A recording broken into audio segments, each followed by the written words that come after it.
Triple M was where I really wanted to be. So I thought, well, it's now or never. Our commentary team's stacked and star-studded, and I'm just this little person from Langwarra, and playing golf with Gazy and Copes is an experience that everyone should have once. So I get in there on the first night, and the text machine just rolls and rolls and rolls and rolls. If you think about some of the worst stuff that you could see on Twitter, probably 5 times worse than that. Okay, we finally got the man here. We've been very excited for a very long time. For the #1 caller in footy, Jack Heverin. Welcome to the dos&d show. Oh, thank you very much, boys. Nice to have you. I listen every week, so it's nice to be on the show. That's super humbling from That someone is like incredibly him, humbling. I know. How are you, mate? It's good to finally have you in. It's a lovely space you've got here, by the way. Thank it's you. beautiful. Thanks. It's nice and relaxing and calming. It's great. We're wrapped. Well, common ground, both from the peninsula, us three, all of us, all three of us. You're a Langy boy, where I'm a Frankston boy, and you're a Mornington boy. Yeah. So we stick together, us peninsula lads, don't we? You do, but you two have moved back up and don't have to do the commute. I'm still True. commuting every day pretty much. Yeah. But so no, it's I grew up there. I moved to Langwarra when I was 2. I still live there now. My girls are going to grow up there as well. So there's something quite nice about that, I think, yeah. I'm shattered because I was probably just a few years too late. I would have actually been called by Jack back when I was playing footy on the peninsula, but Jack had definitely moved on there to wasn't bigger, much to better. call. Yeah, there wasn't much to call. I didn't call many 2s games. Thanks for that, mate. Yeah, that's a good way to Sorry start. for the little drop. That's a beauty, mate. Perfect. That's a beauty. Yeah. That's a beauty. But mate, these streets around, like we're talking, these must be special in your heart because we've got the Triple M building, SEN's close by, and you know the area very well. I do. So Triple M's just a couple of streets over. Yep. And the old building was just off this street, obviously. Yes. And the NBL, where I spend a lot of time, is there. The studios at NEP, where we do a lot of our NBL hostings and midweek content, that's over the road. So, yeah, there's a lot happening around this part of the world, isn't there? How is it all going, mate? Because like we just said to you before we kicked off is, firstly, congratulations, because what you've achieved is amazing. And to see someone from our neck of the woods, you know, up in, you know, the bright lights, it's awesome because it gives the rest of us a bit of hope as well. But, you know, you're doing the NBL, you're doing the footy, you've done the cricket as well. But, you know, it all started from a small little commentary box down at Langy Park, didn't it? Yeah, which you two both know very well, that area. So, yeah, it was just by chance. I didn't grow up wanting to do this, I don't think, but there's stories of, you know, running around in the backyard commentating your own games, but I think we all did that as kids. I actually wanted to be a primary school teacher growing up, and I'm really glad I didn't choose that now, to be honest. But I had no idea what I wanted to do. I lived overseas in 2005 and came back and wasn't really sure. So I was working in sales in transport, which was pretty challenging. And it was only by chance. We used to go and watch Langwarra play every week. And it was only by chance the night before a great friend and mentor of mine, Andrew Kelly, who you know, he called all the games on radio. Someone pulled out and he said, "Come on, do tomorrow with me." And I said, I'm not doing bloody radio. No way. After a couple of more beers at the pub, he talked me into it and I did it the next day. So Langwarra and Frankston Bombers at Lloyd Park, where I played a little bit of footy, not great footy, and a lot of cricket. That was my first ever game, and that was the old light bulb moment. I think about 10 minutes into the first quarter, I was like, this is what I want to do for the rest of my life. And how do I go about changing my careers and changing the path of how I want to be and what I want to do. Did you know the Frankston Bombers boys' names? Did you know them? I mean, you would have known the Langy ones, but you knew them too? Yeah, so they were very good back then, and so were Langwarren. So they played I think they played in a couple of... the Bo Mustin era? Before that. So this is the Tony Blackford era? Yeah, Blackers would have been coaching and Hayden Moore was playing and all those sorts Ryan Loney... Was he playing I think they were still in the AFL. This is how far I'm going back. The Loneys were still playing AFL at this stage, I think. Yeah. But, they were sort of close local rivals, and you played cricket against a lot of these guys too. So it helped that I kind of knew the teams, and it made the first game a lot easier. Yeah. I mean, for us, seeing... or hearing you on the radio or seeing you on the TV doing the NBL, that's an awesome gig to what you're doing as well. But we don't see, I guess, how tough it is, the coming up and doing all the hard yards. But keen to know your prep. We see Dwayne Russell. Funnily enough, we actually saw Dwayne walking down the street before. But you see Dwayne, and he's got his 2 litre of milk. Yes. And he's got all his chockies, and he has, I think, 2 Red Bulls and a Coke. And what's your prep? Is it anything like that? Nothing like that. Dwayne, by the way, Dwayne should be 300 kilos with the amount of sugar that man has. He looked lean too. Yeah, he did. No, he's fit. He's still really, really fit. Yeah, he's for a guy of Dwayne's age, he keeps himself in good shape. But I don't have any prep like that, to be honest. Like I don't have specific drinks or food or anything like that. It's probably more just the prep in the lead up to the game. I feel quite anxious if I haven't done what I think is the right amount of prep. Now, what I do is different to what others do. And I know there are some people like Howie. I know you've had Howie on the show. Howie likes to just walk in with a clear mind, call the game and do Howie. And that's awesome for him. And then I know there's others that do a mountain of prep. I'm probably somewhere in the middle. I kind of prep what I think I'm going to need and what I want. But I try not to go too far over the top because otherwise your head can just spin. So where do you learn that in terms of the prep and what suits you? Because, you start at, say, in your early 20s, you work out this is what you want to do. Obviously, Andrew Kelly was a mentor of yours. I'm sure you learned some tips off him at, a local level. But where do you learn a lot of these key skills in terms of preparation? And you see certain commentators have the sheets and all the team sheets and everything's freaking highlighted. And where do you learn these skills? Well, so it was Cal originally, who was just an incredible mentor of mine, and I miss him every day. I think about him every day. His initials are on my binoculars. That's just a little thing for me, that the initials AK are on my binoculars. And when there's big games or he loved Collingwood, I sometimes just like to look down at him and I know he'll be watching. But he taught me a lot of good stuff. And then when I started to work in the industry, I was producing guys like Peter Donegan and Rex Hunt, Sandy Roberts, and I just watched what they did. I didn't necessarily copy what they did, but I just watched how they went about it, and I would probably like to use that, but I'd like less of that. And over time, you just build what you think is going to work for you. So there's no point copying other people's prep. It's about just kind of seeing the things that you might like to use or you think will add value to the call and doing that. So it's still a work in progress. I don't think you'll ever get it 100% right. And also the games and the sports change. So stats that you used in footy 10 years ago, you probably don't use now. You would have never used metres gained in footy 10 years ago. Now it's a really big stat. So, things can change all the time. Your stock has absolutely risen of recent years. But talk to us a little bit about, we'll go back into your story as we kind of progress, but the Triple M style, you seem really, really suited to it. Tell us about the flexibility you have in that box and how it's changed from previous jobs in the past. Well, it's just fun. So we've got a fantastic head of sport, you and Giles, and this stretches across cricket as well, where we're encouraged to be ourselves and encouraged to have fun. But I still think there's this misconception a little bit with Triple M that we just stuff around.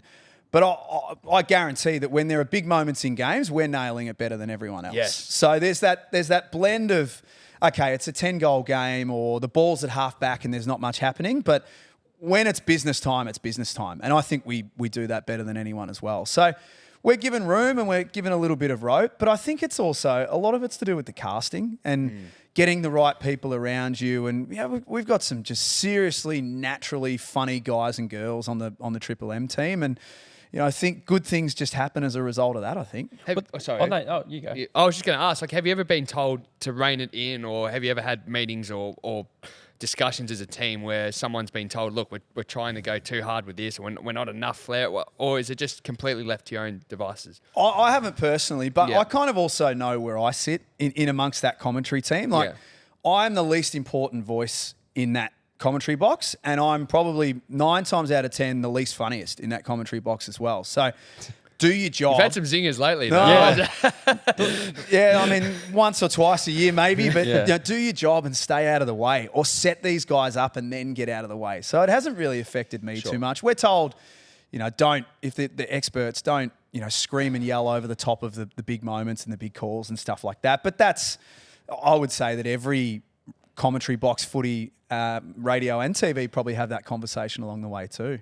Yeah, you mentioned casting. Obviously, you got the Thursday program, which, to be honest, it's a surprise packet because you've got yourself, you've got Kate McCarthy, You've got Isaac Smith, who he's surprised a lot of people in the media game, and then you've obviously got Jay Clark. It's a team of 4 you wouldn't probably see on paper and go, oh, gee, these guys, the chemistry is going to be electric. But it is. Kate brings a really good energy. She's got crazy footy knowledge. Jay-Z, I think, is quite funny as well. Yep. And then Isaac Smith, who I thought was, he's a superstar, but he's on the mic. He's absolutely outstanding. Yeah, they're awesome. It's a great crew. I love working with them, but I was the same as you. I didn't really know what this was going to be. I got the call to say, would you like to host Thursday nights? And I said, yeah, absolutely. And then when the cast got rolled out, so Kate and I are quite good mates. I'd done a couple of little things with Isaac, didn't really know Jay, but there was a lot of that crossover. We all didn't, as a foursome, we didn't know each other. But over time, we've just built and we've grown. And I think you use the word surprise packet. That's kind of the feel from a lot of people, is that we've come from nowhere and we're just growing and building. And it's fun. It's an awesome way to start the footy weekend. I love it. They're an awesome crew to work with. And yeah, it's getting easier and easier every week, which hopefully you can notice. Tell Jay-Z I love him on First Crack. He started following us the other day. Did he? Yeah, he followed us on Insta. Did he really? So, yeah, well, there you go. Big shout I do out like him on First Crack. Were you a fan like 15, 20 years ago of the trip? Have you always been a listener? Okay, great. So, Yes. Yeah. So even before going back to the local footy days, I can sort of vividly remember at Lloyd Park in Langwarrin, we'd be behind the goals and we'd have the car doors open and we'd be listening to the Rub from 12. It takes me back. I So know. much. And we'd have it on all afternoon and we'd hear, Spard and Gaz and Jim yelling out, get around him and all that sort of stuff as well.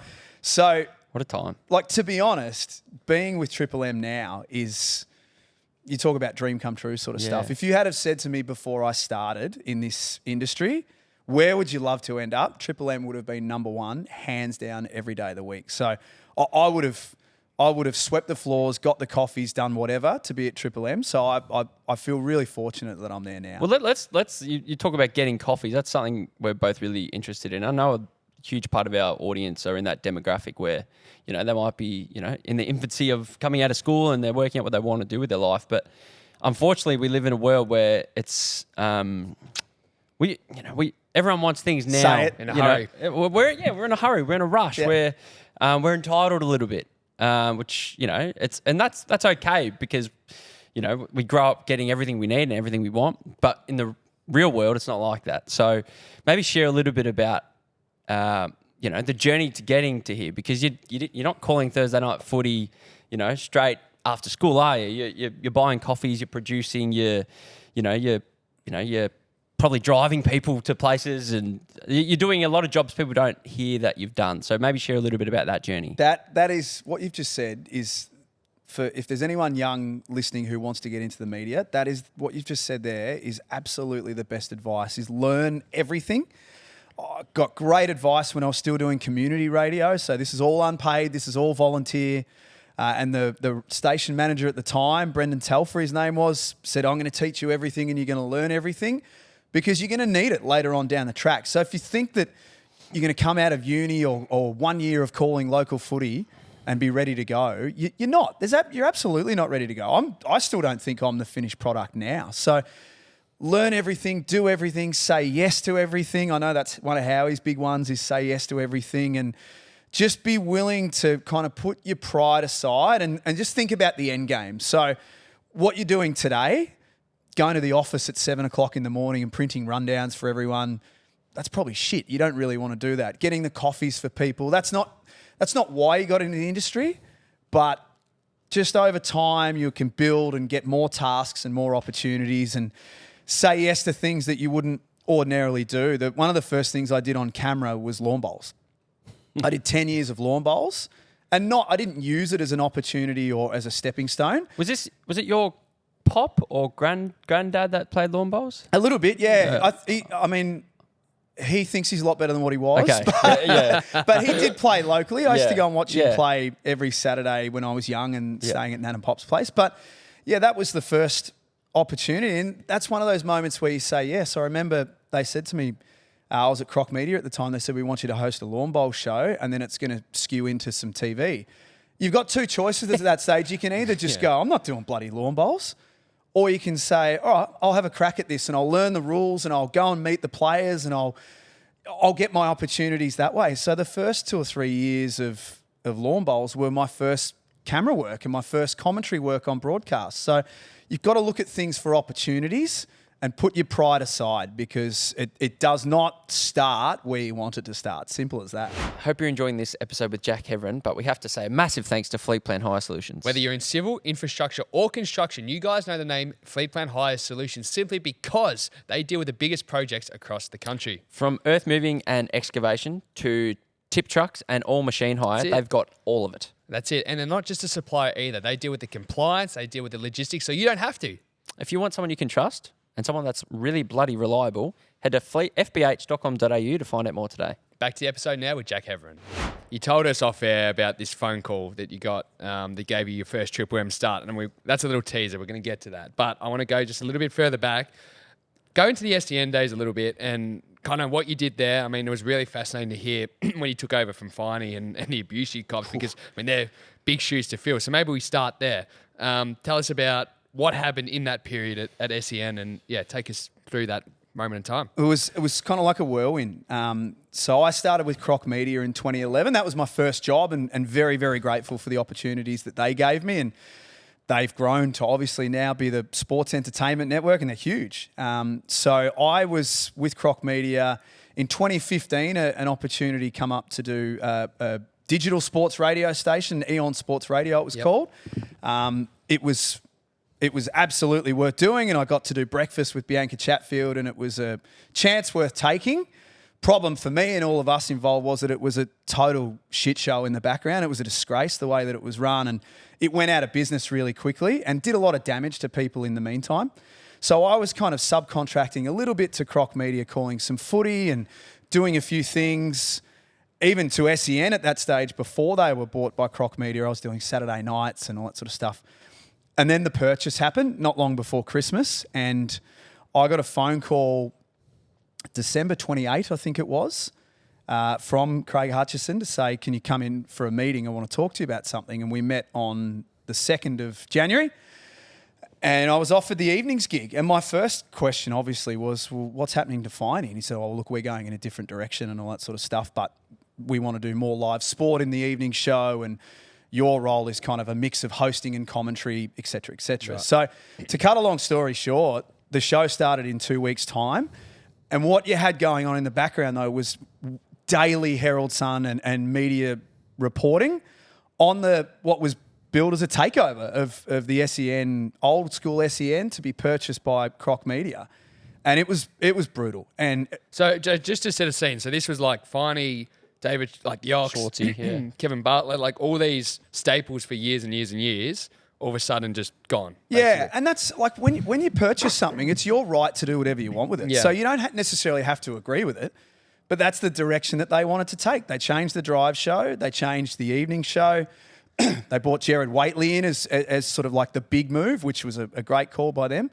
So I was one of the lucky ones. You obviously feel for the people who lost their jobs, but in the background, while you had all this rolling reporting going on, what didn't help me was that it was written off that I was one of Hutchie's boys. Okay. Because I'd worked there since 2011, it looked like Finey had been sacked for one of Hutchie's mates, which couldn't have been any further from the truth. So I get in there on the first night, and the text machine just rolls and rolls and rolls and rolls. And I thought, okay, well, we got the first night out of the way. It should be fine. I turn up the next night and it goes again and it goes again. And this went for weeks. So what kind of text? Is it abuse at you, or is it abuse at the station? Or everything. Okay. Everything. And I tried to make sure on the first night that I did like a bit of a spiel and how excited I was. I made sure that I thanked Finey, and because that was his show for a long time. I think it probably always, evenings on SEM will always be Finey's slot. But I tried to do the right thing there, but I just copped it. If you think about some of the worst stuff that you could see on Twitter, the text machine was probably 5 times worse than that. Personal stuff. And, really? And a lot of it was because that perception out there that I'd come in as one of Hutchie's boys, which again was just not true. So we got through it eventually, and I just tried to be as friendly as I could and open the lines, and even the most abusive callers, no, I'll take their call and they can come on and have their say. So we got there eventually, but it was a tough initiation, that's for sure. Like when you getting randoms call in, you don't know what they're going to say. It must be hard prepping to go in at night thinking, I don't know what's coming my way and I don't know when it's going to end. And it's an open forum. It's like people just yelling through your kitchen window. Like, how do you mentally prepare for that? I just got to a point where I just decided I'm only going to use the text machine to my advantage. So it was a small show. There was only myself and a producer. So I was sort of filtering through the text, but I would only grab things. They didn't necessarily have to agree with everything that I was saying, but I'd only grab the ones that were reasonable or not totally ridiculous and just use them to my advantage during the show. But it can be a bit mesmerising because they just come through. They are like a pokie machine. They just roll and you can take your eyes off what you're doing. So once you kind of get your head around how to use it, some people don't use it at all, and that's their choice as well. And I can kind of understand why sometimes. It's funny. And now it's full circle. Things have changed for yourself, but Finey's back doing nights again. Yeah. And when even hearing Finey's name, I think about as a kid too. You mentioned Triple M. He was one of those. Yep. But for SEN, you're driving home from the footy. I know his voice. We still talk about some of the funny quotes Classic that he said over the years. Don't call me Finey Arsewipe. Is that one of the favourites? Yeah, and I agree with you. And he's like, I drove home from Geelong on Friday night after the footy. Yeah. And he was on Finey's Final Siren, and there is something right about hearing Finey on SEN. So I think over time, like their changes were pretty drastic at the time, and people hate change. But over the course of the last few years, you've got Finey back there and Ox is doing a few things, and it has got a little bit more of that sort of fabric back as well. When you mentioned, I think you're talking about Eon FM, and you're talking about like it's a shit show in the background when you're trying to do breakfast. So to just put that into context for listeners and viewers to understand, what do you actually mean by that? Are you talking about higher up management? Is it sponsorship stuff? Is it producing? Is it the quality of content? What is it? No, it was everything except for what was happening in the studio. Really. So it was a great idea, but if you're thinking about it now, we've only really just started to listen to DAB stations, and that's only in the last 2 or 3 years, I think.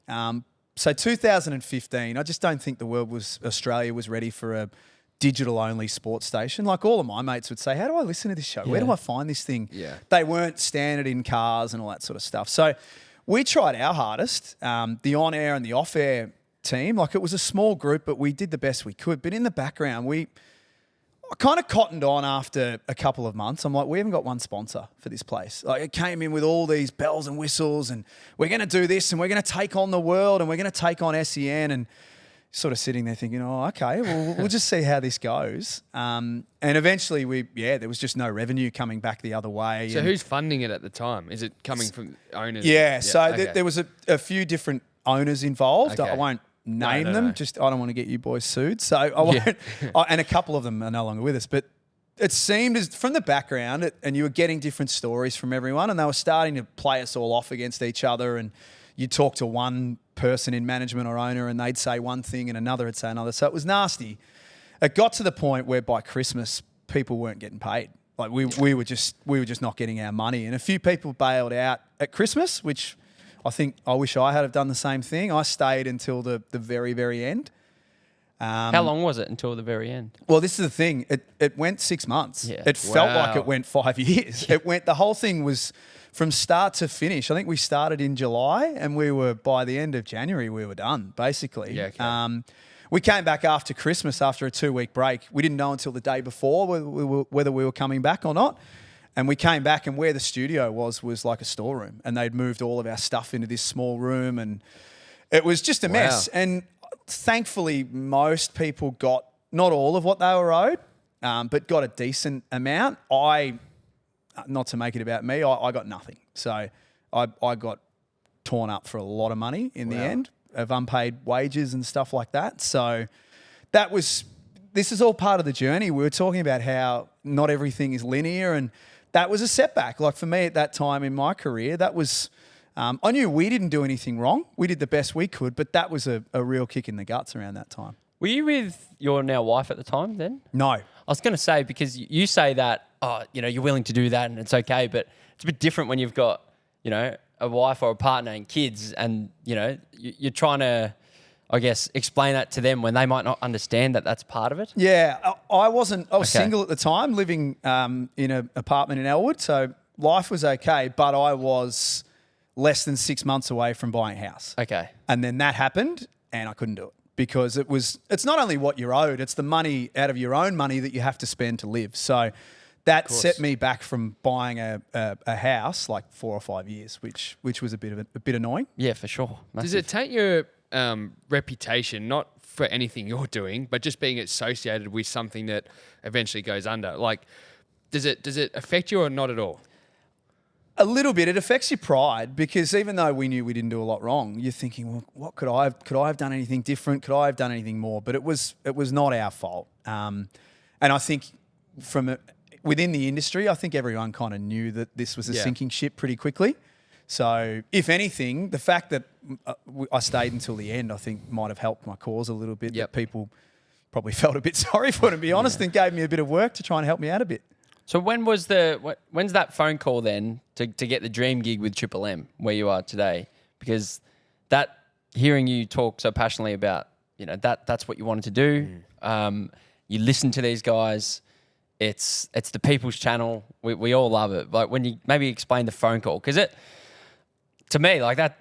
Imagine getting when we get a phone call, if it's for a sponsor or if it's for a guest. One of your 50 sponsors that you guys have got. No, get ready for that, Jack. I'm looking forward to that. That's why he's here. Oh, well, it's good to know that you're not skipping over it. But getting that phone call, it's a pinch yourself kind of moment. Yeah, and I can remember where I was standing at the time. So it was a Saturday morning.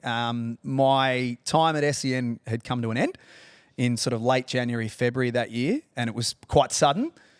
And by that stage, everyone's put their footy teams together for the season. So I'm kind of like, the music's stopped and there's no chair for me here. What am I going to do? So I was doing a little bit with kind of 6PR and 3AW, and they gave me a few opportunities. Triple M was where I really wanted to be. So I thought, well, it's now or never. So I knew you and Giles anyway. We had a coffee. He was really upfront and just said, mate, our team's full. We've done all of our contracts and we've done all of our rosters, but I promise you I'll keep you in mind. And you hear that a bit in the media. You kind of think, I'm sure you'll keep me in mind. You've probably forgotten my number. But this is the beauty of you, and he's just a really good person and a really honest person. And it was a Saturday morning. I was at home, the phone rang, and you and Giles popped up on the caller ID. I was like, oh, shit, I better take this. And he said, mate, can you do tonight? Someone's got COVID. This was around that time where people were getting COVID and being still wiped out for 7 days and isolation and all of that.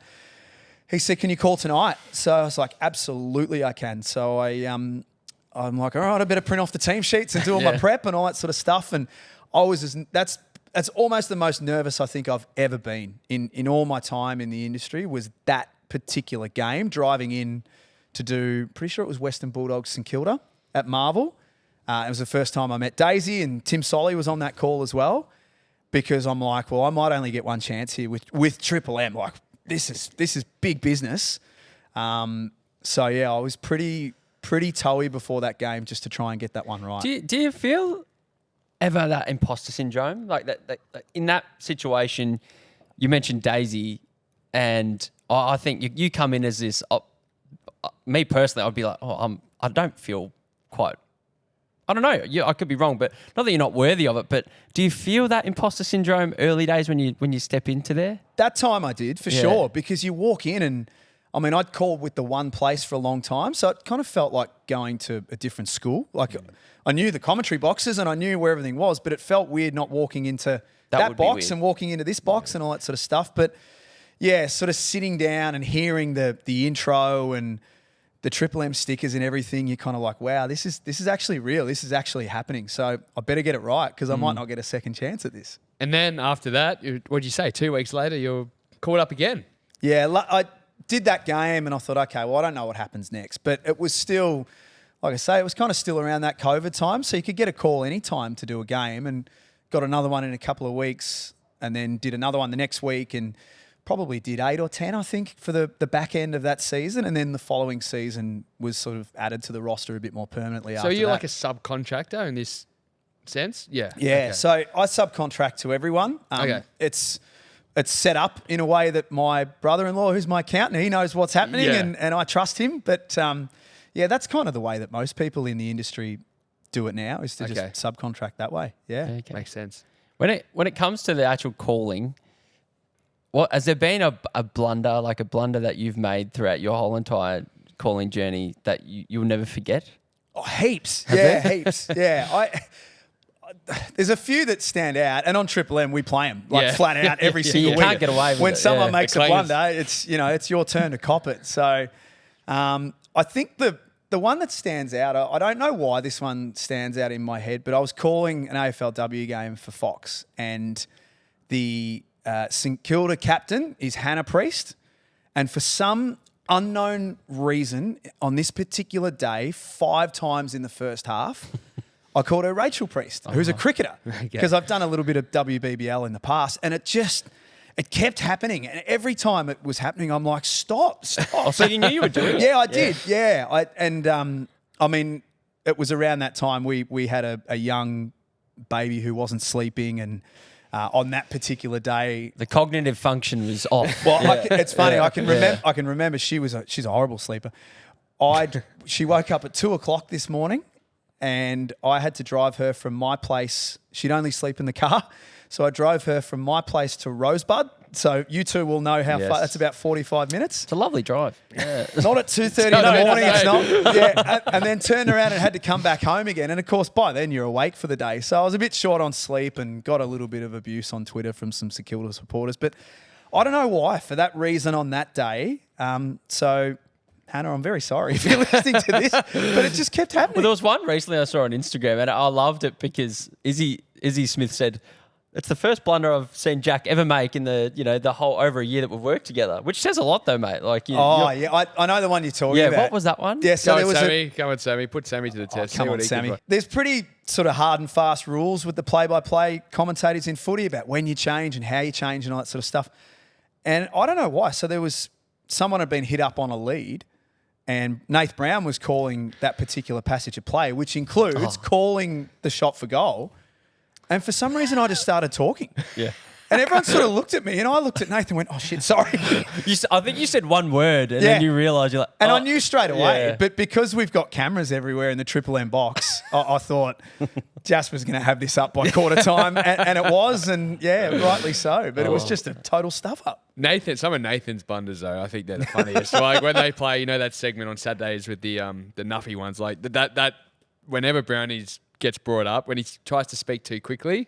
Well, what's the famous one? He was trying to read the sponsors. Oh, there's a really funny one of Brownie. There was one where he was trying to wrap up the broadcast. That's my favourite one and ever. It was sort of like, and that's the year to the end of the... And no one really knows what he said. But I don't think he knows to this day. I think that's part of the beauty of Triple M, though, is that we all know that there's a bullet flying around with our name on it. And when it happens, you can either rail up about it and crack it, or you can just have a laugh. And I think most of the time we all just have a laugh about it. Were you going to go? I was going to say, conversely to that, what about the big moments? So across your whole career, what's like some of the biggest moments you can remember calling across any sport that it's just vivid in your mind just because of the huge moment and everything that was happening in front of you? Probably the one that seems to have travelled the furthest was the Jack McVeigh game winner in Game 4 of the NBL Championship a couple of years ago, which Tasmania went on to win the championship in Game 5. But they were down in the series at that stage. There was a turnover. Melbourne threw the ball away from an inbound, and Tasmania got a bonus possession to try and win the game. And Jack McVeigh's pulled up from quarter court with 2 seconds left on the clock, knocks down this massive three and wins the game for Tasmania. And I think that was the one... It's not my place to say. I've watched the NBL since 1990 as a kid. It's not my place to say where that ranks in the best moments of all time, but it'd have to be one of the best ones, I would imagine. So to be involved in that, and then to get text messages of they were showing it on SportsCenter and showing it on ESPN in the States. What about this crazy shot from the Tasmania Jack jumpers? And to have my voice sort of heard on that stuff was, that's... Like for basketball fans, that seems to be the one that when they talk about commentary, that seems to be the one that comes up the most. Was that their first year in the comp as well? That was their third year. They had gone grand final first year, lost. Yeah, okay, yeah. Semi-final the following year, and then won the championship in their third I'm year. picturing the chef here it mates is. doing your commentary. The Yeah. two boys. Yeah. I'm not sure if they've done it, but...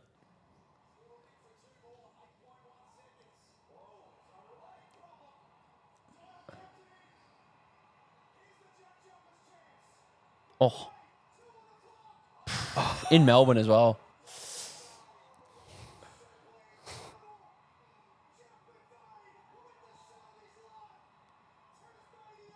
That is insane. What a shot. I said game 4. It was game 3, but yeah, that was crazy in Melbourne as well. And like, truth be told, I didn't expect that Jack McVeigh was going to take that shot. So it actually caught me out a little bit. I thought Milton Doyle from Tasmania would be the one to take that shot. He's their star import. He was their money man. So I assumed that Jack was going to give the ball up to Milton. And then he just pulls the trigger on this thing and knocks it down. So it actually caught me by surprise a little bit. And Gazy's hugging me and Derek's rubbing my head, and there was all sorts of stuff going on. It was great. What I love about that, though, is that natural instinct. So also, you hear, especially I think in cricket, you hear it a lot when there's a game won, because there's plenty of time to think about it. Everybody's kind of positioning for that. They want to be heard in that moment, or they might have a scripted word. And a lot of the commentators talk about grand final day too. They think about, okay, what's that one line when the siren goes that, could go down in history and repeat it over time. Do you ever come up with or think about when you're driving into a game, things that could be said at the end of a game or in a particular moment, or even any zingers? Like, I've never written down a zinger. I'm not that clever or that funny, I don't think. But only sort of grand finals and stuff like that. What if Illawarra win? What if Melbourne win championships and all that sort of stuff? Because that's important. Like, there's a responsibility, I think, for your voice to be the one. Those moments live on forever. So 20 years from now, we'll still watch like the 1993 NBL Grand Final when Melbourne Tigers went to Perth and won, and Andrew and Lindsay Gaze are hugging. I could tell you word for word what Stephen Quartermain said on that call, because that's your responsibility to have that moment live on. So you just got to come up with something that's appropriate. It doesn't necessarily have to be mind-blowing or witty or anything. You just got to come up with something that fits. But that's the only time I'll ever script anything, because I think otherwise you get caught into the habit of trying to shoehorn things in that don't fit. Mutual connection who calls the basketball Felix Von Hoff. What's that? Stole my question. And I don't think I've given you as many stories as Felix gave you, by the way. You know what? It's probably okay. That We is need one a loose man. balance. We need a balance. You counter each other well. But he shared something when he's calling. I think he got word feedback around. He kept using the same word too much, and his vocab in terms of basketball wasn't. What was the word he might have kept saying? Money shot or Money. something. He does like money, so yeah, that makes sense. And then he started having. I think he then from here on in, he had a sheet that he printed off, and he had different words. Was there a word that you've had to stop saying so much? It's been your favourite word, whether it's AFL or basketball? There's a couple of different footy. You can say kick a lot, I find, or kick, mark, handball, those sorts of things. Yeah. It's actually a really good exercise. When I saw Felix's sheet one day, I thought, someone's told him about this. I got told very early on that it was an old Clinton Gribus, who unfortunately no longer with us, but apparently Clinton used to use this as a way to make sure that he didn't use the same words over and over, was to get the 50 most commonly used phrases in footy and then write down 5 different ways to say them.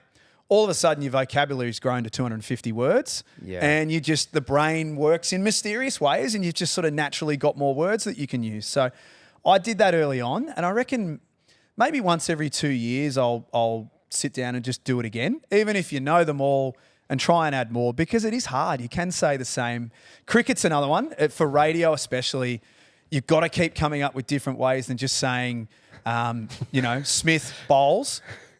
You've got to come up, in comes Smith, or Smith on his way to the wicket and stuff like that, because otherwise it can get super repetitive. Yeah. What's it like? Take us into the cricket world a little bit, because I like some of my favourite cricket commentary of all time is when the game is at its most just boring, and you just talk about like there's nothing, like it's a dead rubber, like 2 batsmen are in, and they're 100 off 300 balls, and the pitch is flat. But take us to when you're trying to come up with content like that, for 5 days. And you're just trying to banter with each other. Yeah, hand on heart, I'm a massive cricket nuffy. So you might find that boring. I still find it interesting, to be honest. Yeah, okay. But yeah, the I do the cricket with Triple M. It's a really cool team to be a part of because you're all on the road together. So with a game of footy or a game of basketball, we might travel, but it's pretty transactional. Friday night, did a game in Geelong. We turn up, we call the game, we drive home. Sometimes we don't even drive together. We drive separately and all that sort of stuff. Whereas with cricket, you travel as a group for 6-7 days at a time. So you kind of naturally, with the Triple M crew, there's always someone going out for dinner or having just a couple of beers after the day's play. There's a group that goes for a walk in the morning or goes to the gym. So you've got a bit of that kind of natural banter and stuff happening anyway. But, my job is to obviously call each particular ball and what happens, but is also just to keep your eyes and ears open for little nuggets along the way that you might hear something that happens. There was one that a couple of years ago, Wazim Akram started telling this story about how the Bay 13 crowd were calling him a wanker. Oh, I've heard this. But he didn't want to say the word wanker, so he was substituting it for banker. That's right. I think you gave him that. You said banker. Well, it only happened because Brad Haddon, there was the three of us in commentary. Brad Haddon said, "Have you ever been sledged by the crowd at the MCG?" Was him. And the story just took off. So it's about, I'm actually quite strict on this in a way about knowing your role and playing your role. Yeah. My role is not to get in there and start to tell zingers because let's be blunt, if you're listening to Triple M cricket, no one is listening to hear me or any of my stories. No one gives a shit about what I did at Langwarrin Seconds 15 years ago. But they want to hear from Wazim Akram or Ian Botham or Mark Taylor. So my job is to either think about things that I want to ask them before our commentary stint or just keep your eyes and ears open for little windows and how can I kind of take them to an interesting story. What's the great Sir Ian Botham like? Amazing. Yeah, he's one of the greatest cricketers of all time. He's a lord, for goodness sake. Yeah. And you can be sitting out the back when you're not on air and he's asking you how your family is or, are we going to go for a drink tonight? And you're thinking, this is ridiculous. So when you asked me before about imposter syndrome, if I get it anywhere, it's cricket for sure because our commentary team's stacked and star-studded and I'm just this little person from Langwarrin that's got no history in the game whatsoever and I get to work with all these amazing people. I love the whole camaraderie of going interstate and having those 5 or 6 days together. Who are those people that you've spent that with? Is Ian Botham one of them? Yep. And Tubby Taylor one of them as well? They're all there. Yeah. Wow. Very rarely. I mean, sometimes some people will just come for dinner. Some people will stay on for a little bit after dinner, and every so often it stays on a lot after dinner as well. But most of the time we're all most people are grabbing a feed after the day's play and doing all that sort of stuff. Because you can, my thought goes to Howie with Warnie, right? And Howie spoke about his close relationship with Warnie, but the relationship was built based off just the casual time they got together. The time, you sound like you don't get that time when you're doing footy because it is transactional, but he said they took the cab I think it was the SCG test, the Sydney test. They'd get a taxi from wherever they were staying, which might have been a 30-minute drive. And that's how they built a really nice relationship and friendship. Yep. And you get that opportunity with these guys. Yeah, and you can learn so much about the game too. Like, you can just sit there and not be a fanboy and, tell us about this and all that sort of, but just listen to the stories. And cricket players, I think by rule, are great storytellers. They really are. So when you're sitting around dinner and talking about what happened in this test or whatever, you can sit there and listen, but you can actually just learn a lot about the game. And again, you think about the little things that you can ask them. Sometimes you'll hear something at dinner, provided it's an on-the-air conversation, not an off-air conversation, but you can hear things and think, I'm just going to put that in my phone and I'm going to ask that person about that tomorrow at some stage and see if we can talk about that. It's a massive skill because, again, difference between you and I, you might love the maiden overs where, it's hard for some of us to keep listening. But then if it's entertaining and Triple M's just been so good at that for so long. And even, again, going back to the nostalgia, that old Channel 9 cricket, that team they had, you just watch. You didn't care the state of the game. You just watched because of it. But I love what you said, and I know how he's big on this too, about playing your role. Yep. And I think that's just huge because he said, I'm sure you agree, I'd love to hear your thoughts about people that come in and try and just be this big voice and this big persona, and it's all about them, where exactly what you said before. So I'd love to hear, have you seen that before, or is it something you've just been mindful of? I was sort of pretty clear early on about what I wanted to be as a as a host, as a broadcaster, whatever you want to call it, whatever you put on your tax return. But I was sort of really clear about the role I wanted to play. I've never played at the elite level. I never will. So who the hell am I to talk about? Who the hell am I to say that's a shocking kick, or that player didn't go hard enough, or that's poor bowling? Who am I to say that? I didn't play at the level. I don't know what that's like. So for me, I always think about, I'm kind of like using a basketball analogy. I'm a point guard. My job is what can I do to get the best out of this particular person? How can I lead this person into a story and all that sort of stuff? And understand your role and be really black and white. If you want to be an expert commentator, go and be an expert commentator. But you can't be a play-by-play commentator, and you can't be a statistician and an expert commentator all in one. Know your role, play your role, and be willing to put your ego and your pride aside to play that role. So is it through asking questions? So like when a shot's played or a ball's ball, like is it through asking questions to the experts? Is that the way to get that message across in terms of to let them shine the light on them? Yeah, sometimes. Sometimes it's even just pointing. Like on radio, you can't see that we're pointing. Someone will play a nice shot. If it's cricket, I might call Khawaja drives through cover for 4. It's 4 for 226, and then point to whoever. You talk. I'm done here. You talk, because we want to hear why that was a good shot through cover. Or basketball, we're encouraged to be a bit more conversational these days, which is good. And there's many a time that someone will just knock down a mid-range jump shot halfway through the second quarter, and I'll just point to the guys. Keep talking. Don't worry about. People can see that shot went in. Keep talking and keep going with your point. Yeah, the opinions are for the experts. Yeah. Yeah. What you're saying. Yeah. And even with, say, the Thursday Rub, for example, my job is to host the show and to steer it and to get the best responses out of Isaac and Kate and Jay. Which is a skill in itself, My opinion does not matter. And I'll only really give an opinion if I'm asked, to be honest. I'm going to bring him up again, but Felix, it just makes me really giggle as, he's calling and having an opinion, but he goes, I think he said he had 2 points on debut for, or what did he say? Wasn't he 0 of 7 from 3? And he goes, mate, I shouldn't be allowed to actually give my opinion, but he has put his feet on the timber at the elite level in Australia. Yeah, so he has earned the right to have an opportunity. Whereas I played at Frankston Basketball Stadium on a Monday night, so I have not earned that opportunity at all. So, I mean, I'd love to know kind of in a dream world where you kind of go from here, maybe if TV, footy is something for you. But also, just before we dive into that, where do you stand with commentating live versus commentating in a studio, watching? Because there's a lot of talk about this at the moment, versus actually being at the game. I understand the reality of it, like the financial side of things. I understand why.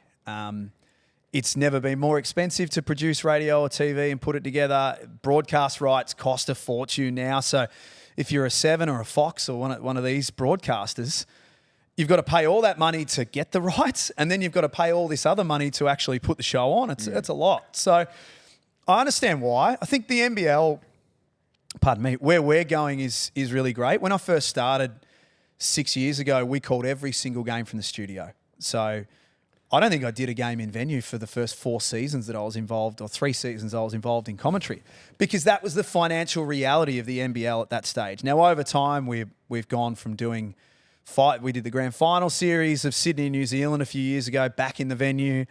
Now we're doing more and more, and this season the fixtures just come out. But I think we'll probably do like 70% of games in the venue this year. So it's definitely better. Like, I think we'd be kidding ourselves if we think it's not. But I also understand for different sports why from time to time you actually need to do it as well. Now, this is a great photo. The great Scotty Pippen was in town. Was that last season, I think it was? No, it was 2 seasons ago. So that was pre-beard for me as well. Oh, yeah? Yeah, I look a lot younger there, don't I? But yeah, Scotty Pippen came to town as part of round 1, a celebration. It was a great idea. I think Heath O'Loughlin from the NBL had the idea initially to bring a star out. And Scotty was great. He embraced everything. He went to the games. He did all the media ops. He did AFL Grand Final Day on the big panel. BT was with him. NRL. The only problem that I don't think Scotty understood was that Gazy kept touching him. It was actually a bit it was a bit creepy by the end of it. He kept putting his hand on his shoulder and Scotty, my brother, and all this sort of stuff. And I think Scotty was fine for a while, but by the end of the quarter, he was like, "Can you stop touching me?" But that was one of those moments. I actually didn't know until the day before that was going to happen. And then the day before that first game, they said, oh, by the way, Scotty's going to come and commentate a quarter. I was like, what?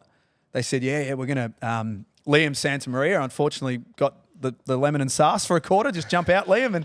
And they said Scotty's going to come in and call a quarter of the action, which was amazing. Liam understands. Do you have a bit of... I mean, it's amazing what the NBL has done over the past few years and the direction it's going. And, you just said, like, you got meetings today about probably what's upcoming. But, I mean, you must have some kind of pride associated with it because it seems to have done... I mean, we're very casual basketball fans. As you can tell, we're not talking basketball with you. But we will get you to a game this year, boys. I love that. I spoke to the good people at the NBL. We will get you sorted and get you to a game. That will swing us, I'm sure. Yep. But it seems to have done a full 180 from... I remember the talk used to be it was just on the decline, and now it's the total opposite. So, and you've been part of this whole... Right, so you must have a bit of pride, or I would love to know how you feel about it all. I've ridden the wave with the NBL as a kid. I loved it, and I was such a passionate basketball fan as a kid growing up. And I'm a bit older than you guys. I'm 40 now. We didn't have the NBA on TV back then. We got one half an hour show a weekend,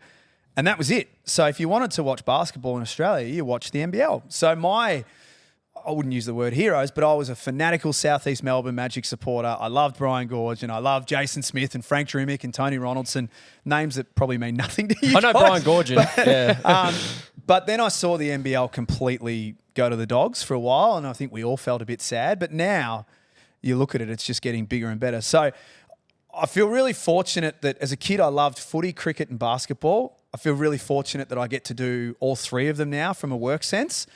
But basketball just feels more personal than the others, mainly because in a very small way, I've been a part of it coming back up again, whereas footy and cricket have been established for 100 years. Yeah. And to see where basketball's going and to know a little bit of their future plans, that feels quite personal. So some people say, will there come a point where you'll need to choose? Hopefully not. But if I do have to choose, I'll always make sure that I've got plenty of room and time for basketball. Did you go? So when the Magic obviously left the comp, did you then jump across to the South Dragons? Yes. So we had the Victoria Titans and then the South Dragons, and so I kind of followed them all until the point where there was. The only team in Melbourne to follow was the Melbourne Tigers. Yeah, the Tigers. And just out of principle, I'd never support the Melbourne Tigers. I hated them as a kid. Yeah. I tell Gazy and Copes that all the time. Like, you used to break my heart all the time when I was young. Out of the cage. Yeah. Yeah. Yes. Yep. I went to a few games. Dad, we did a bit with the Phoenix, and that I did get into it. It's funny though. I got into it when they were in the grand final series. Was it Dante Smith? I think his name was. He was a gun. So who's in that photo, Sammy? So that's Montrezl Harrell, who played NBA. Was a former Sixth Man of the Year. Played with Adelaide this season. He's coming back. It's just been announced in the last couple of weeks. But Reebok, who are wonderful people and look after me and help me out with a few things along the way. A nice little pair of Reeboks on. Nice new Reebok kicks on. All my kids have got them and all that sort of beautiful stuff. But they were shooting the shoes that Trez is wearing there are their Engine A's, their new basketball shoe. He's an ambassador, and they asked me to come out and shoot some stuff with him and interview, and that was an experience. Yeah, it was good fun. What do you like behind the paint yourself? Well, look how short I am.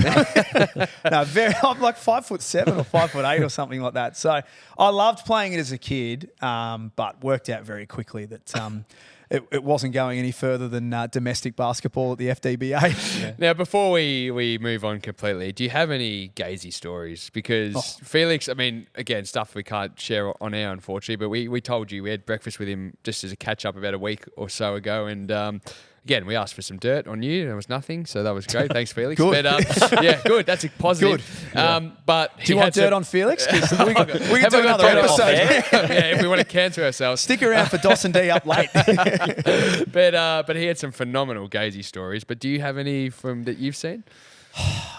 I think not necessarily one story, but I will say playing golf with Gazy and Copes is an experience that everyone should have once, because all the smack talking that you could imagine that you think would happen on a game of golf, it actually happens out there on the golf course. And, you'd hit a good shot and you play golf with your mates and all, it's sort of soft. They'll say, oh, great shot, mate. Oh, that's nice. And I don't hit many good shots, but they'll say good shot. Whereas Copes will be in the background calling you MFer or something like that, you know. Or Gazy will be sledging you while you're putting and all that sort of stuff. So probably not a story as such, because every day is a new adventure when you're working with the GOAT. But playing golf with them is just like your cheeks hurt after a round of golf. You just laugh that hard. Does he love being recognised, Gazy? We've heard some rumours that there's no man that loves the being recognised more. Or in the street, in the street by somebody just knows who he is. Well, I know JB and Billy on Triple M trying. I'm not sure if this is true or not, that they say he used to walk down Clarendon Street with his Australia jersey on. I don't think it would have been. It'd be unlike Billy to put some mayonnaise on a story, wouldn't it? But I don't think that happens. It's actually really funny now. He transcends so many generations in basketball, Gazy, but he gets recognised if you travel with him through airports and stuff. All these kids come up to him and say, you know, about bounce. Oh, the show, yeah. Yeah, and a lot of the young kids now actually don't know that Andrew's the greatest basketballer in the history of the NBL. They know him as the turn it up guy from the bounce. We forget. I mean, that's not the tragedy, but when these guys become media superstars, you forget how bloody good they were. Like, I saw some highlights of Gazy the other day, and I was just mesmerised by it. Like, you actually forget how, like, you know, he's, like you said, the GOAT. You know how good he is by name, but then when you actually go and watch it, you kind of forget how good these guys are. I had the exact epiphany the other day as well with the Hall of Fame, the AFL Hall of Fame, and I didn't realise what a gun Gary Lyon was. Yep. And watching his montage and watching his speech, but I was actually a bit bamboozled. I was like, wow, he was a freak. Yeah, I always think it's important to, you're talking about playing your role, it's important to intro those people the right way. So, you know, Isaac is an example with the Thursday. I'll always introduce him as the 4-time premiership player. Kate's an All-Australian. Even Jay's the chief football writer at the Herald Sun. It is one of the most prestigious jobs in the industry. So he should be introduced that way. So I think that's really important. And from basketball, we've got so many different genres of viewers from, you know, 8 to 60. So it doesn't hurt every once in a while to just remind people that, you know, Andrew Gaze is a 7-time NBL MVP and that Leonard Copeland's a 2-time champion. It doesn't hurt to remind people of that stuff because it's important. It is. We'll get into this segment. Real quick fire. Give us one basketball, cricket and football are your favourite to watch. And commentate, but just as a spectacle. Basketball, if we're talking now, I love commentating Bryce Cotton. I'm so pleased that he's come back. For a period there, I thought we'd lost him to Japan. Yep. It's going to be strange seeing him play for Adelaide rather than Perth, but I'm just a believer that you've got to celebrate greatness when it's happening in front of you. Now, I don't know that Bryce... I think Andrew will always be the best player in the history of the NBL, but I think now Bryce is the second.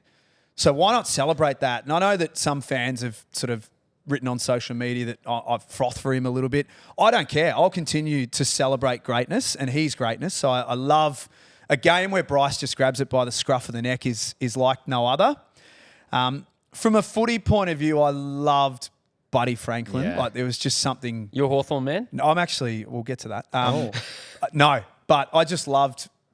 Buddy was a once in a lifetime player, I reckon, with his athleticism and his skill, and he was tough and he was hard. So I loved him. And from a cricket point of view, even though he's really funky and really weird with the way he bats, but watching Steve Smith is when he's on, there's not a bowler in the world who could get to him. Not a bowler in the world who can work out how to crack the code and get him out. So yeah, they're probably my 3, I think. It's time for my favourite segment on the dos&d show. Rexel are Australia's largest electrical wholesaler. 127 stores nationwide, mate. Yeah, 100 years. 100 years. Going. Now, let's talk about Rexel a little bit in terms of, because often we talk about how great they are and, of course, the app. But, Dos, for those Sparkies, or you don't even have to be a Sparky, what kind of products are we looking for when we look for Rexel? Well, you're talking like cable, hardware, probably some lighting, lamps. All that stuff. Yeah. But Rexel aren't just for the tradie or the Sparky, you know. Everyone talks about Bunnings. You can go into Bunnings and get everything you need, but Rexel have everything you need electrically as well. And I'm tipping they've got a store near you. Also, they've got you know their app. You've got it. Of course, You've got it downloaded on the iPhone there, but it's rewired and recharged. So make sure you download it now. They've got a chatbot on the app as well. That's which, you can find all the products on the app too. So hit the link in the description below, and you of course will be able to connect and download that app. Now, is it a good time to mention I'm renovating? with Rexel. It is a very good time to mention that. Let's And we'll talk- put in a let's very talk good after the word show. for you. A couple of PowerPoints. That's it. And Rexel may be able to look after you because you've Like got all those, the biggest those brands. heat lights when you get out of the shower and you got the heat Oh, light. how good are they? Oh, Yeah. yes, please. Yes, Gee, they're please. nice. Yeah, Yeah. very nice. Now, Jack, this is what we do. We go into the dos&d confession booth, which is brought to you by Rexel, and we're asking for a shocking confession. And it can be anything you like. It doesn't have to be serious. It can be if you like, but we'd love to know what you've got for us. So when you asked me to prepare for this, I sent it to my wife and said, "What should I say?" And she's like, "Well, you actually don't. You're actually pretty bloody boring, to be honest." So Vanilla. So I tossed around with a couple of things. My shocking confession, only because I get asked about it a lot, is that I do not support a team. Ah. So footy, basketball, Australian cricket team's a bit of an exception. I do go a bit nuff there sometimes, but footy, I do not support a team. Right. So that's my shocking confession, and I laugh occasionally when someone will at you on social media, and God's honest truth, I don't care who wins and loses. All I want is for it to be close with 2 minutes to go. I don't care who wins. I don't care who loses. I don't care who's involved. I just want good games and close games, and I do not support a team. I'm there to do a job and not Barry. So you'd never had an allegiance growing up? As a young kid, Collingwood, my pop's a Okay. big figure in my life. He still is. So Collingwood won the flag in 1990. Pop's a total fanatical Collingwood supporter. So I didn't really have a choice. I was brainwashed a little bit. But over time, like no one could take me to the footy. Pop couldn't take me to the footy anymore. And Dad was North Melbourne, and I just wasn't going to the footy. Well, I was watching it all the time, but not going to the footy much. Local footy was your thing. Yeah, Yeah. it actually was. So my kind of love for them fell away anyway. And then when I got my first job and I started, I just in 2011, made a line in the sand call and just said, that's it. You're there to do a job and not support. I Jack, love that. That's un-Australian. You can't. I know. I love it. I love it. I know. I'm with you. Well, that's why I thought I'd give I this can't one as my believe that. shocking confession. it is because shocking. That is A shocking. lot of people looking to say, that's you have to have a team. Yeah. I honestly don't. I genuinely don't. You know what? That's a bit like D. Yeah. Technically, St Kilda's his team, but he But I doesn't. don't think it is. Yeah. I really don't think it is. You're just saying that because they're not winning? No, well, I think no, so. No. I like. Well, they were in the finals a couple of years ago, but yeah, it's He genuinely hasn't followed them. like I genuinely have for no I reckon care. 10 years. Really? Like, yeah. Like when was the last Saints game you went to? Well, I went to one this year, but that was Okay, because sorry. that was because of one of my mates was playing for the opposition. So Okay. So it was more to watch him. But And were you in the stands or behind glass? Yeah, that's a great Be question. honest. I was in the Did you have a stands. lanyard? Did you have a lanyard for the room? And my face was painted. Yeah. No, it's weird. I like. Yeah, I can't. I have. Like, if they win or lose, it has zero effect on me. And it's hard to explain this to people because I was the ultimate nuffy. I flew around the country. Did you watching really? Yeah, I was that's like, pretty right- nuff. Mate, it's Yeah, nuff. he bags me. It's nuff as you, mate. I nearly got a freaking St Kilda tattoo one day, like the logo. I'm like, it's dumb, right? But now it's so far the opposite. It's actually hard to explain to people. Yeah. But I'm with you. But have you ever had a team you dislike? I don't. Oh, the English cricket team. There you go. Absolutely. Oh, yeah. Yeah. Yeah. But Yeah. what about when you work with, like, again, so like we all love to hate, like, say the English cricket team is a great example. But when you get to know the blokes, like a Beefy, for example, do you start to find a little bit of a soft spot, or when you start to interview the players or get to know them? No, I just wish Beefy was Australian, to be honest. Fair Yeah, enough. it's funny we're talking about this with an Ashes summer coming up, but point. yeah, we're kind of all brought up to dislike the English cricket team, aren't we? No, you're spot on. The What's soap the avoiders? Adelaide Test really like? I actually want to go this year. It's very, very cool. Yeah. Yeah, it's kind of like cricket, half spring racing carnival in a way. Like there's a game of cricket going on there, but out the back there's all these tents and all this stuff going on, so you can get a little bit of both. It's very unique. I'm trying to go with Nathan, my cousin. You should. Yeah, would be awesome. That would be cool. Well, I think he earns the Rexel prize. So at the end of the show, we're going to give you a nice little goodie box, courtesy of Rexel. But now, Jack, it's your favourite part of the show, I'm sure. Well, It's time the first one Oh, is yes. Milkman Australia. Yes. So Milkman, they are. Well, you and I, Yes. we love their products. Do I at the smell moment. good today? You do. You've got the. Is it the parfum or? Yeah, it is. Well, they sent me 3 of them. I had I the body rotate wash this morning in the shower. and then the natural deodorant. I've got the hair product. Yeah, well, their catchphrases. Don't waste the hair product on me. Give that to someone.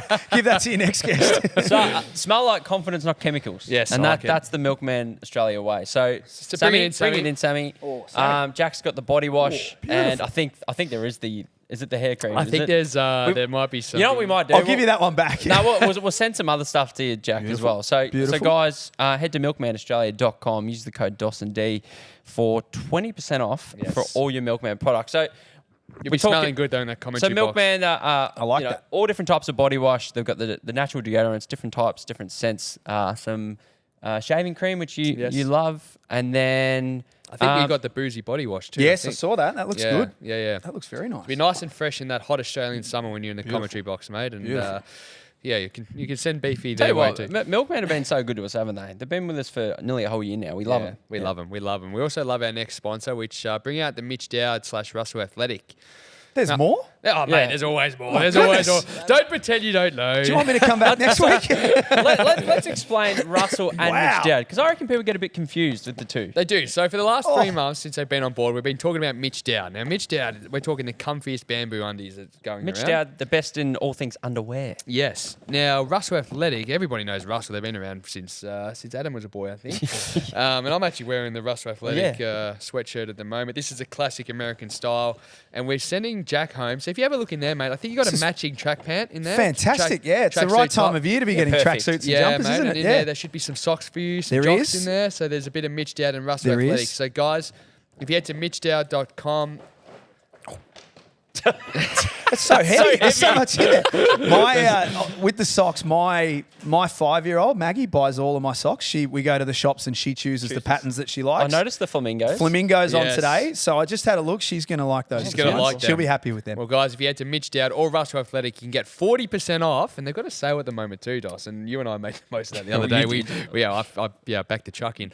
But dos&d 40 is a code on any of those websites. You get 40% off the entire store. They're very generous. All right, now, Jack, what are your reflexes like? Because we're going to do something a bit different. Okay. Sammy, I want you, one by one, to You throw... might want to get a little bit closer. Come to closer. smash that Yeah, I light. don't want... I haven't played cricket for a few years. Yeah, but let's see. So- Where did you field? I was a wicketkeeper. Oh, then you're this a should be kid. bread and butter. for you. Allegedly. Okay, let's have a look. So, Sup are the best leading all things supplement gummies, high-performance supplement gummies. Now, the only issue with these, Jack, is they taste so good, they're like lollies. Yes. We've got... First one I want Jack looking at is the creatine. Can you chuck the creatine in, Yes. Sammy? So are you in the Over gym the much? bales, Sammy. Are you, Yeah, there are you you, go. you in the gym at all, Jack? It's not as much as I'd like to be, but yes. Okay. This will motivate you. Yes. Look So at he's that. got the creatine for that extra strength muscle growth. We want the pre-workout. Now that's important. Yes. Pre-workout is getting all the energy, getting jacked up for the workout. Love that. D likes the pre-workout. Oh, they taste beautiful. Now throw him the BCAAs. This is what he wants for post-training recovery. Very tasty, little Nice. like purple grape flavour. Yes. I love anything grape actually.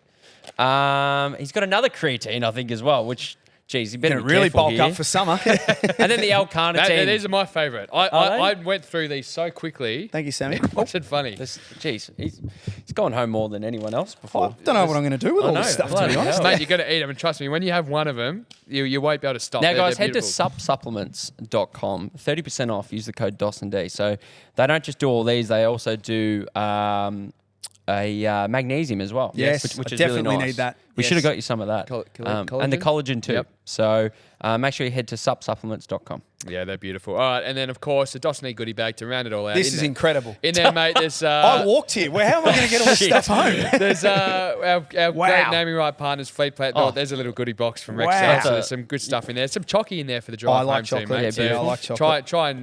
Try and get all the way back to Langy without eating it all, mate. That'll be the test. Keep it away from the kids. Yes, Yeah. that's right. Get it down. And then in there, mate, there's some Fleet Plan hire, golf equipment. So there should be balls, some Unbelievable. tees, Yes. glove. Yes. Some and balls. some balls. I lose a lot of these. Yeah, Mate, Yes. there's a bit of everything in Likewise. there for you. So Love it. courtesy of our good friends, Fleet Plan Hire Solutions. The show, we couldn't do the show without them, Dos. So we Oh, no. have to say a big thank you. But of course, a big thank you to you too, Jack, because you've come a long way to do the show. I know you've got a few meetings around here, but we'll pretend you Yeah. came all the way for this. But Oh, this makes up for it. yeah, It's like being on sale of the century. I know. I haven't heard that one actually. That's Yeah, true. Century. Yeah. It's good. But we're very grateful for your time, mate. We know how busy you are. You're absolutely flying. We'd love to see it, especially a local boy too. I know. There's always a little soft spot for that too. But mate, congrats on everything you're doing. We can't wait to see your journey continue on because I know you're just going to keep rising, mate. And we love listening to you each and every week and wish you all the best. Thank you for having me. I love listening to you boys too, by the way. I listen every week. You should be so proud of what you've built. This is incredible, the juggernaut you've become. So keep going. But it's been my absolute pleasure to be on the show today. Thank you. Thanks, Jack. Appreciate Jack. it.